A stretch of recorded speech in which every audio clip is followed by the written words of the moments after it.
Hello, my family. So, how many of you right now, we are reaching the end of January. We know that winter is about to be over. How many is getting anxious for the new year and into the new growing season? This is what today's topic is going to be. Let's get started.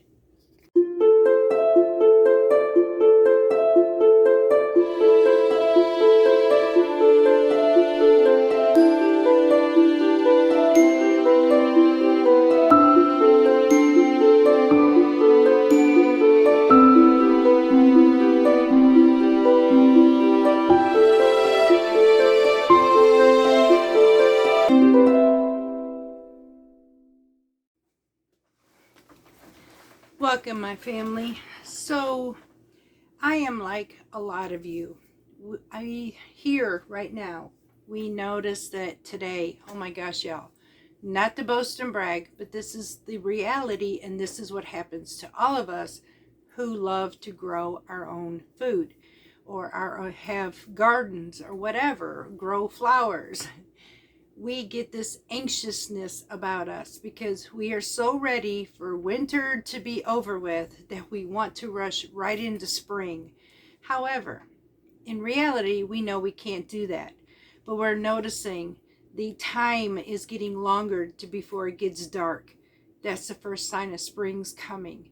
Then the fact is, like today, we're up in the 50s, y'all. I'm actually hanging my laundry outside because it's rather warm. My girls, everybody is enjoying this right now. I can hear the birds and the bees are flying everywhere, so everybody is content and happy. These are signs of springs. However, reality tells me, hold the boat. You cannot plant your seeds just yet. As much as I want to start planting seeds, I cannot, because there's always that risk between now and, for me, Easter Sunday, that another freeze blast can come in and wipe away everything that we have done. Now, here's another thing that I had done. These are my mistakes that I'm going to share with you over the last 6 years. Now, there were times that I would go ahead and start seeds. Now, we're talking tomato seeds and pepper seeds. I'll get there, but I would plant them. What would happen between now and by the time I could put them in the ground? Well, number one, I would get frustrated because it became cold, and I can't take my plants outside right now because I need to harden them off first before they can even go in the ground, and that takes about 2 weeks to do. There's that issue, but now I can't do it because the cold came in. Now I'm frustrated. Then there's the other factor, is these plants are getting so doggone big and I need to get them in the ground, and I have up-potted them 3 times already. Y'all, I have been through this, and that's when I knew, okay, so I messed this up altogether. I don't do that no more. What I will do, most generally, every seed pack for the summer has a 8 to 10 week range before your last frost date in growing.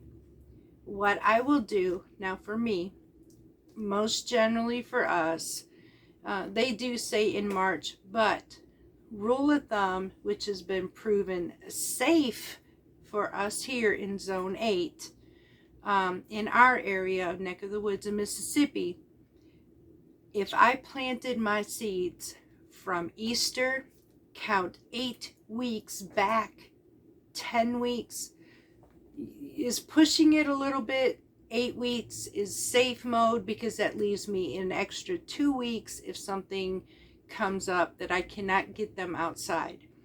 So I most generally will count that 8 weeks, or some of them will say 6 weeks. 8 weeks is still a good time to start all of your summer plants. So in other words, I'll start from Easter and I'll go back 8 weeks into February as to when, or towards February or March, as to when the best time to start planting my seeds. And that fixes that issue. But one issue it doesn't fix is that urge to want to start now. And I have the solution for that too. It's the aspect of knowing spring's coming. We just want to plant our seeds. Now there are some, like my Jamaican sorrels, I need to look at when to actually start those, because I want to do this ahead of time this year. I want to be on time when to plant these, because I ended up with an amazing, for the first time after trying for 2 years, I ended up with sorrels, but not enough. The plant grew amazing, but I did this too late. So 3 times the charm, and I'm going to try that for this year, and we're going to do this right, because I do know the seeds I have are really good. So how am I going to fix this issue that I want to plant now? The weather is warm. It's like spring's here, and I look at all these weather maps and almanacs, and everything is on the axis of saying it's okay, but it's not. So how am I going to fix this? I'm going to fix it with you. I have the solution to all of that eagerness. It's called planting microgreens for me and the chickens. So let's get started. Okay, y'all, so the first thing I'm going to do actually is now I can't eat these. It's actually feed seed. It's oats. Let's see if I can bring this up so you can see. It's hard to see. There it is. So these are oats. Problem is, you can't just lay this and spray them like you can the ones that we are going to eat from. These have to be soaked. So this bunch, I am actually going to be using a big tray, because my chickens, and here's what I learned about giving them my microgreens and my sprouts. When we have been getting our eggs back slowly but surely, y'all, it's not the feed, it's that time of year. When it starts, my girls stop laying about October. And the reason for it is time started changing. It started getting dark about 5 o'clock. When over the summer now, the girls were used to a long time, about 7, 8 o'clock before it would even get dark. Well, now we went from that to 2 to 3 hour difference. So naturally their cycle stops. I will not mess with that. I want my girls to get a rest. So I will deal with it. Does that mean I have to buy eggs? Oh yes. Does it mean I can tell the difference? You betcha. But here's something I learned in this process that was actually amazing. So in the meantime, before my girls started laying, I had been making, just for the fun of it, giving them some nutrients, because it's dark and they need more than just what I feed them in the feed, and it gives them something to do to keep them from getting bored. Yes, I think about my chickens like this. So I started going ahead and making an extra pan of microgreens and sprouts for them. Now they have slowly started laying their eggs, and I noticed something majorly different with their eggs this time. Their eggs are a very dark, beautiful yolk, rich. It is amazing what is coming from my girls, and the flavor of these eggs are awesome. And I can't help but wonder, is it the microgreens that I'm feeding them? So I am going to be using this great big flour pan, and I am going to be making this for my girls. I will do it half at a time. I cut it in half for them, keep me from having to do 2 small trays. 1 big tray is going to be absolutely fine, and then they'll eat this half, and then I'll give them the other half. I'm going to try to do this at least once a month for my girls, if not twice, because it gives them the aspect. See, here I cannot free range. On my property, it is, well, we are not allowed to allow our chickens to free range where we're at. Although they are in a very big coop, they are definitely not overcrowded. I still want to give them the fact that they feel like they're free ranging. So in order to do that, I have to supplement for them. And so I went and bought a 50-pound bag of wheat. And when I thought about that, I started planting it outside, and it was not working very well. I never thought about doing it like a microgreen. So that's what I'm going to do with these. But I can't do nothing with these seeds now. So about half of this, because I'm going to spread it evenly throughout the whole tray. Now that's a big tray. And I'm going to need at least 2 to 4 ounces, or if not more. So if I have more, I can always put it in another tray. But I am going to take quite a bit of this, and I'm going to soak them overnight. This way it'll soften up this wheat so it can grow. So I'm going to go ahead and get the water on this, and we're going to set it aside and let these sit overnight. Now, when I go to plant these, you're going to see, while we go back, we're going to recap on how to grow your own microgreens. This is going to fix that edge of wanting to plant seeds when we know we can't. It makes us feel like we're doing something that we really love to do. Not only is it amazing if it's a superfood, we're doing something great in that aspect, but it's also going to mentally keep us from being too anxious and make many, many mistakes.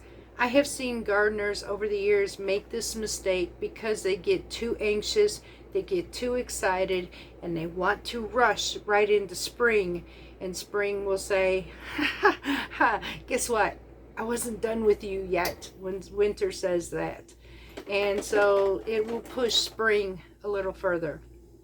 This is a quick fix for all of us who love to grow. So we're going to do microgreens. Now I'm going to get this soaked, and then I'm going to show you how to do, we're just going to do a spicy salad mix. And I'm going to do this over, and I'm going to do this method. I did a different method. Now, let me get this soaked, and I'm going to come back with this one. Okay, y'all, so how I learned how to do this was from my brother. And I was super stoked that he taught me how to be able to do microgreens.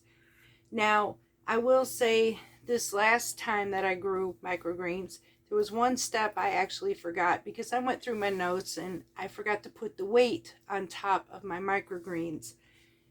However, and it's not to go against what my brother taught me, but I found that the weight it didn't matter on the smaller ones like my salad mix, because the canopy on that, it was so full, so beautiful, so green. It was actually amazing. So my accidental turned out to be just as good. And I actually improved basically. So this is totally up to you. Now, when it comes to that wheat, I'm going to tell you, the sunflowers, I did sunflowers too. I put a weight on that one. The reason for it, after I had done my first round, I had started a second round, and I remembered the weight because I went through my notes. But the sunflowers, I definitely put the weight on it.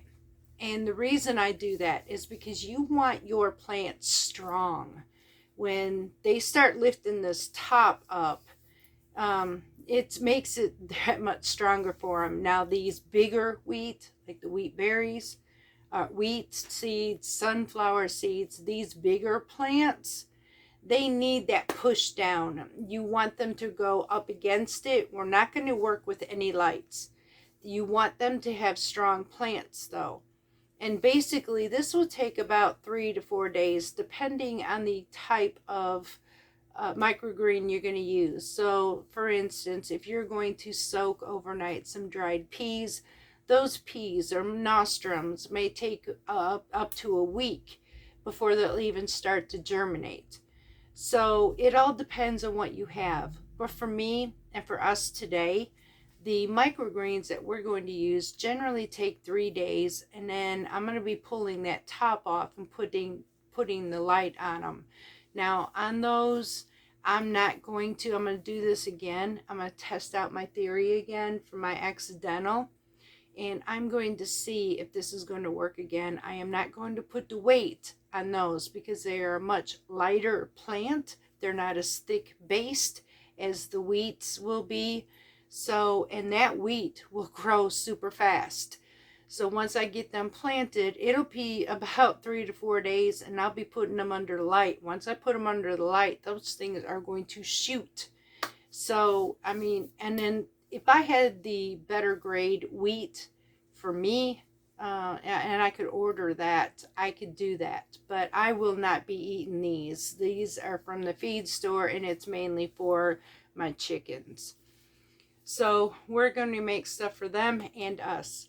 And that's going to give me my fix. And I will do this till as far as it takes into planting season. And that new greenhouse that we built yesterday, that's where these greens are going to go. And I get to watch plants. That is going to be the satisfaction, because mentally it's going to think, oh, I'm planting seeds. And that's all it takes. I'm going to take that edge off of me, because I have made my mistakes and I'm done making my mistakes, but I need to fix that. So I'm going to make some superfood. So I'm going to show you a recap of how we did this again. Number one, we're going to start with the soil. Walmart has this big 12-quart Jiffy mix. Now I use this same mix basically to start my garden seeds as well. It's a virgin soil. It's actually very fluffy, very light. There's perlite. There's all sorts of stuff, cores. And it's just a neutral. There is nothing in this. It's a virgin soil. Very light, fluffy for seeds to sprout through. And it's amazing. It's $4.97 for 3.4 pounds of this. Now I'm going to tell you, you're going to look at that and think, oh my gosh, you're not going to get much out of this, especially when you're working with these trays. Don't let that fool you. I am using a 5-gallon bucket. This is where I'm going to store my soil that has been washed and cleaned. I want nothing, no mold, no nothing on my containers, because I had opened this. I'm going to pour this entire bag in here. But I will not be mixing this entire thing, because this thing is going to double, if not triple, the amount of soil once you add water to it. So like I said, don't let that fool you. If you've ever seen cocoa core that expands, that's Jiffy mix. So I'm going to put this in here, and I've got a lid, because once I open this, I want to be able to keep it stored and safely. Now, I have another container, which is an old dish tote. I'm going to take a certain amount of soil in there, and that's where we're going to moisten this soil so that we can plant our seeds on it. You want your soil moist, but I'm not wringing wet. Now I'm going to show you how to do this. Okay, so before you ask, which I could hear some of you say already, well, can I just use cocoa core? Absolutely. You can use cocoa core, you can use Jiffy mix, just whatever it is your soil needs to be virgin soil. No nutrients in it, no vitamins, no fertilizers, none of that in it. You just want a fluffy based virgin soil for seedlings. The only reason I'm using Jiffy, honestly, y'all, don't make it expensive. Cocoa core can be expensive. All you need is something cheap and simple. Now, where can you find microgreens? Microgreens can be found in many places. Depending on what you want, you can go to True Leaf Market. I've done that. As a matter of fact, this is the ones I'm using now because I bought by the bulk. Now, they can run pretty expensive. You can go on Amazon and you can find microgreens pretty inexpensive. Sometimes you can find it at your grocery store or whatever. So it doesn't have to be fancy or nothing. As a matter of fact, honestly, if you wanted greens, you can actually take and buy seeds. Start out Dollar General seeds or whatever that you can get for $1, and use lettuce, beets, turnip greens, broccoli, any of these you can make a microgreen out of. what you're doing is eating the baby flower or eating the baby plants way before they get their second set of leaves. Otherwise, it start to get bitter. And my brother warned me, and he is absolutely correct. The chickens got those. I couldn't eat my sunflowers fast enough before they got those leaves. So it's anything before the first set or the second set of leaves. So if they reach that second set, they're done for. They will be bitter. So you can use inexpensive seeds to do this, and $5 for a bag of this mix, which will give you a lot. Trust me, it expands to an awful lot of soil. You can do this several times inexpensively, have amazing vitamins and nutrients in your body like you have never seen before, and it will fix that seed want to plant thing. So we're getting a seed fix, y'all. We're getting that seed fix. So I'm going to take my soil into, like I said, I have this dish pan right here. And I'm just going to take a couple handfuls of this. That's all it's going to need, y'all. This is going to be more than enough, I can see already. Because all I'm doing is one tray today. So I'm going to take some of this out of there. And then tomorrow, I'll do the wheat. So any of these, from the wheat to any type of seeds that you use for microgreens, this is going to be the same method. Now, I'm just going to take a little bit of water. Let me get a container, fill it with water, so I can show you the consistency that I'm looking to give you. I also need to warn you about something else. There is a difference, in case you don't think there is a difference between sprouts and microgreens. Make sure if you're going to do this, you're going to do this for microgreens. I made the mistake by planting my sprouts in soil, and it turned out to be a complete mess. Y'all, sprouts grow much differently. They grow in sideways form. They don't particularly grow up, right, like a microgreen does. They're just a whole nother species in itself. If you're going to grow sprouts, which I will do that one day with you, you'll need a sprouter for that. It's soilless. You do not use soil. Some people have used a regular mason jar like this and did sprouts in it, but I have a sprouter. So I will show you how to do that. We today are talking about microgreens. Now I'm not going to use this whole pint of water, but I'm going to slowly add just a little bit of my water. Now that was about half a pint, and I'm going to mix my soil in here really, really good. You're looking for this soil to absorb all that water, like I do when I've showed you my bread making with fresh milled. You want to give this time for it to absorb. Now this little handful, which was about 3 to 4 handfuls of soil, took a half a pint of water, and I'm mixing this really good before I add any more. What I'm looking for is a sponge feel. I do not want, when I squeeze it, to be completely wringing wet. If it is, I need to add more soil.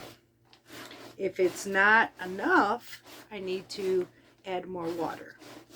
So far, this feels like I'm going to get the right consistency. So what I'm looking for, let's grab a handful of this, is, see if you can hear this sound. Now, I don't know if you heard that, but it's like a wet sponge. When you take a sponge and you wring it, you want to be able to feel that water in your fingers, but you don't want to see it dripping down your arms. This is what we need. And then you're going to see it hold. See how it's holding that shape? Yet, at the same time, it's going to crumble that easy. This is what we're looking for. This is the consistency we want for the bed of our microgreens. So I'd say we got this. So now let's go plant and get that fix done. Okay, y'all, so hopefully you can see this. So this is a microgreen tray. Now, you don't need exactly something this fancy. I was gifted, thank you, my brother. I absolutely love these. And I could go happy and make so many trays of this, but look, you can only eat so much before they start going crazy on you. So I'm going to restrain myself by doing one tray at a time. At least I'm planting something. So this is actually a microgreen trays. It comes with your bottom, which is your reservoir for your water afterwards when your roots come to the bottom of this. And then you'll bottom feed from that way. So we are going to fill our soil up into this white tray. Now, if you don't have something like this, it's okay. Take the bottom tray of your seed starting trays that you can get again for like $5 to $6 and fill up that bottom tray with your soil mix, and you can easily do that as well. So now I'm going to fill this up. I'm wanting to actually get enough soil in here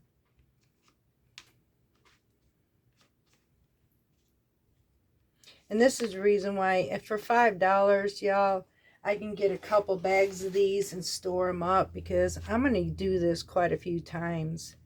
Even if I have a garden outside, I'm still going to do this, because these are no comparison to what even I can grow outside. I can get way more out of this than even in there. Now it's going to take all of this, because, and it's still yet, I might not have all of it, but it'll be up enough to fill. Nope, it's not. So let me go ahead and add some more soil, because the reason for that, I want this leveled up to this white part, because honestly, when I go to cut my microgreens, I want to be able to hold them up from here, use this platform with my knife, and come straight across. So in order to do that, I need to get my soil up enough. So let me go get some more soil, and I'll be right back. Okay, y'all, so now I added some more soil. Now I need to, at this point, even this out all the way through. Now I'm also going to take one of the bottoms of my other ones. I'm not going to press it down really hard. I'm just going to lay this on top and just lightly with my fingers press down. Just, it's not even pressing, it's just making a surface for my seeds. Just enough to even this out and make a bed. Now, move this aside. Put that up here. Okay, so the ones that I'm using, no, it's not an affiliate, you all, but I am using a True Leaf Market. These are spicy salad mix. I forget how much I paid for these, honestly. Yeah, they don't have the price on here either. But this size here is a 1 pound bag, so they weren't super cheap. So True Leaf, they are a good organic and very well sprouting company. I will say that. They have an amazing germination rate, but you don't have to go to this company per se. You can go at anyone that will work for you. This is just my choice. So I'm going to use, and this all depends. Now, last time I used about a ½ an ounce. It was plenty enough for this, because you're just going to take and spread these out. You don't want it super heavy, but you want it pretty heavy. So if that made any sense, you don't want gaps. Now what we're going to do is just lightly take this jar, and we're going to make slow rows in here. And as we do so, we're just going to cover this soil. We don't want to leave any spots in it. We're just going to start from the edge here and just slowly do this. You want to make a covering without clumping. If this starts doing that, spread them apart. Just like I did there. I went too fast. I'm just going to get in my corners right here.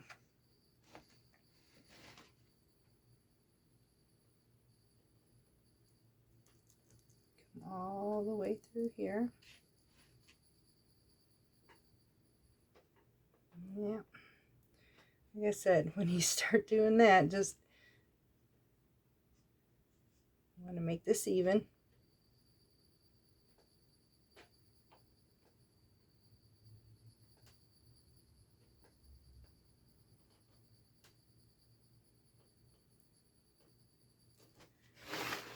And see, I still have this much of my seeds left, so, and it's covering this beautifully. So 1/2 ounce for a tray like this is really good. Now, for a seed tray, you're going to use about 1.5 ounces of seeds, y'all. And it will cover that. See, this has covered this beautifully. Like perfect. Even up into my corners. That is a complete bed of microgreens, and I cannot wait to start this. I see some where they tried to clump up on me, so I'm just lightly brushing them with my fingers. Do not press them in or nothing. So now we need a spray bottle, and that's our next step. We're going to lightly spray mist this bed. And what it is, we're going to start the germination by hitting the shell of these seeds and just lightly mist them. It's going to help adhere to the soil. You want to get them good and wet just by misting them like this. Now you're going to do this every single day. And I'm going to show you something about that fact too. How we're going to do that, Miss Carrie, when we got to cover it. Then I'm going to show you. Like I said, I'm getting these good and wet because I want to start saturating that shell and adhere this. Now we're not going to make this dripping wet, y'all. That's why we're not going to add water from like the pint jar. We're just going to spray this. But I want to get it enough to get it started. Now, I am going to take my bottom tray from another tray over here, and I'm just going to drop this on top and leave this. It does not need light at this point. There's nothing for it to need light for. It's just going to sit here for at least 3 days. Now, every day, though, I am going to lift this tray up very carefully, flip it over. Now, see, some of my seeds came up on it. I'm going to spray it down. Lightly spray those seeds at the bottom of my tray. And then we're going to take it very gently and place it right back in its position. Where those seeds came up, they went right back down. So that's it, y'all. We're going to push this aside and we're going to let these sit for 3 days. Now, when those seeds start coming up, hang on a minute. Okay, so when those seeds start coming up, it's going to raise, those plants are going to raise that top up. That's going to help give that support to them. And I'm going to give you another aspect that was asked me today, because my daughter-in-law got the same itch as the rest of us mostly do. She wanted to plant her garden now, and I told her no, not a good time. So she asked, Mom, I want to plant. And I said, that's okay. Let's do microgreens. So she's doing a set of her own. But there was a question she asked, and it was a really good question. I've noticed it myself when I first started. And that's what my brother informed me as well. And he is perfectly right. One thing you will notice that when you pull that off, you're going to think, oh my God, my microgreens just got full of mold. No. These microgreens on the stems will form a spider web type of fuzzy look. That is the plant's stems. That is the plant's roots. It is the plant. It has nothing to do with the soil. It will work its way through. It will work its way out. And it will start growing up towards the light when it's that time. And those fuzziness to these seedlings will start changing, and you will never even notice it anymore. That is, if it's not green. If it's just a white spider web looking, that is your microgreen seedlings. It has nothing to do with anything you did wrong. This is a natural process. So that will be the first thing everybody's going to think who's going to start this. So I thought I'd go ahead and tell you now, it's a natural process. Now, and like I said, unless your soil's dark green or green and fungus, you'll know the difference. So that's it, y'all. That's as simple as that. Now, when this starts after 3 days, or 3 or 4 days, however long it takes, and they start raising my top up, and when I know it's time to pull them out, I'm going to go ahead and add them to this greenhouse where they're going to therefore get the light. Now, I will probably have to raise them up toward the light a little more because I do not want them stretching. But at that point, when it gets there, I'll show that to you. So right now, y'all, that's it. That's what we do. This is how I am fixing my eagerness to want to start planting too soon. I'm growing microgreens, and it's a fix that is satisfying. Believe it or not, it is very satisfying, and it keeps me from making the biggest mistake of my life again. I did it twice. I'm not doing it this year, y'all. So I'm going to take care of that issue by growing microgreens, adding it to my food, and I'm going to be happy because I'm getting more than if I was even in my own garden. So, and it just mentally, it fixes that. It just makes me feel like, yay, it's spring and I'm planting, even if it's just mini greens.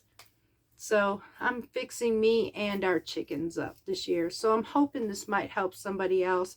I'm hoping it would take that mental issue to the fact is I want to plant now. I'm ready for winter to leave. I'm frustrated. Then you get depressed. I've been there, y'all.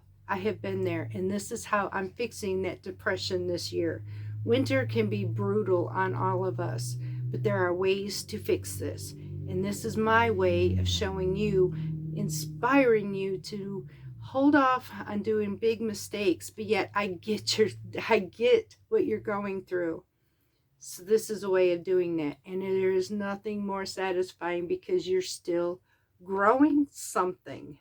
So now, unless, like now, I am growing some leeks.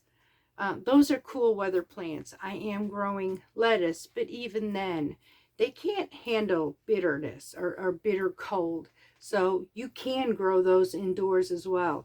You can, however, let me show you this. You can also grow herbs indoors. This, y'all, look at that beautiful baby. This is basil, and it's loving it in here. So you can grow indoors on herbs as well. Anything that will fix that fix to keep you from making big mistakes for the outdoor garden. Do little things. That's all it takes. And it just, it's satisfaction that you're growing, even if it's not doing the big just yet. That's how we fix issues of frustration and depression. We know sometimes we want to rush things too much, and you know what? Maybe we need these seasons, but we don't need to rush it. We just need to find a way to satisfy our eagerness, and this is how I'm satisfying mine. So I hope I helped y'all. I love you dearly. Until next time, much, much love from Parton's Mediterranean Homestead.